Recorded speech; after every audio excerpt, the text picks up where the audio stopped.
ملائکہ بھی اسے نہ لکھ سکے، لیکن یأتی بہ اللہ، اللہ اس گناہ کو سامنے لائے گا۔ کیوں؟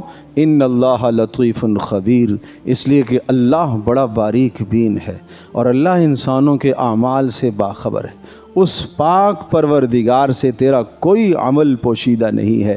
تو دنیا میں مجرم خلاصی کر سکتا ہے، کچھ نہ کچھ دے دلا کے، رشوت دے کے، کوئی تعلق استعمال کر کے، کوئی پارٹی اور جتھا استعمال کر کے، کسی قسم کی سفارش کر کے، لیکن فرمایا لا بیع فیہ ولا خلۃ ولا شفاعہ، اس دن کسی قسم کا کوئی کام نہیں آئے گا، نہ کوئی نیکی بک رہی ہوگی کہ آج آدمی نیکی خرید کر اپنی خلاصی کر لے، نہ کوئی دوستی کام آئے گی کہ کسی دوست سے نیکی آج میں لے لوں، اور نہ کوئی سفارشی کام آئے گا کہ کسی کی سفارش سے آج میرا کام چل جائے، اور نہ ہی وہاں کسی جتھے اور جماعت کی بات سنی جائے گی کہ میں کہیں سے دھمکی دلوا کر اپنا مقصد حل کروا لوں۔ وہاں یہ سب چیزیں نہیں ہوں گی، وہاں یہ سب کچھ نہیں ہوگا، وہاں اللہ کی عدالت ہوگی۔